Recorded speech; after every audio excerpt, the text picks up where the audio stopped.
بسم اللہ الرحمن الرحیم۔ السلام علیکم دوستو۔ معراج، اللہ پاک نے ہمارے پیارے نبی صلی اللہ علیہ وسلم کو بیت المقدس اور آسمانوں کی راتوں رات سیر کرائی، جسے معراج کہتے ہیں۔ قرآن شریف میں ہے، شروع اللہ کے نام سے جو بڑا مہربان نہایت رحم والا ہے۔ پاک ذات ہے جو لے گیا اپنے بندے کو راتوں رات ادب والی مسجد سے مسجد اقصیٰ تک، جس میں ہم نے خوبیاں رکھی ہیں کہ دکھلا دیں اس کو اپنی قدرت کے نمونے، وہی سنتا دیکھتا ہے۔ سورہ بنی اسرائیل آیت نمبر 1۔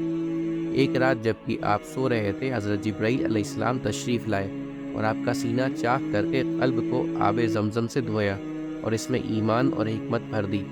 پھر آپ کے پاس سفید رنگ کا براق لایا گیا جس پر آپ کو سوار کیا گیا۔ حضرت جبرائیل علیہ السلام نے اس کی رکاب پکڑی۔ راستے میں آپ کو بہت سے عجائبات دکھائے گئے۔ براق کا ایک قدم جہاں تک نگاہ جاتی تھی پڑتا تھا۔ آپ کو بیت المقدس پہنچایا گیا، جہاں مسجد اقصیٰ میں آپ امام بنے اور آپ کے پیچھے تمام انبیاء نے نماز پڑھی۔ پھر تمام انبیاء سے ملاقات کرائی گئی۔ اس کے بعد آسمان کا سفر شروع ہوا اور ایک کے بعد دوسرے آسمان پر تشریف لے گئے۔ ہر آسمان پر کسی پیغمبر سے ملاقات ہوئی۔ پھر آپ کو سدرۃ المنتہا کی طرف بلند کیا گیا۔ اس کا ذکر قرآن پاک میں اس طرح آیا ہے، جس نے جبرائیل علیہ السلام کو دوسری بار سدرۃ المنتہا کے پاس دیکھا، یہاں تک کہ ایک مقام پر پہنچے۔ پھر حضرت جبرائیل ٹھہر گئے۔ ہمارے پیارے نبی صلی اللہ علیہ وسلم نے فرمایا کہ ایسے مقام پر کوئی دوست اپنے دوست کو چھوڑتا ہے؟ انہوں نے کہا کہ اگر میں اس مقام سے آگے بڑھوں تو نور سے جل جاؤں۔ پھر آپ کو نور سے پیوست کر دیا گیا۔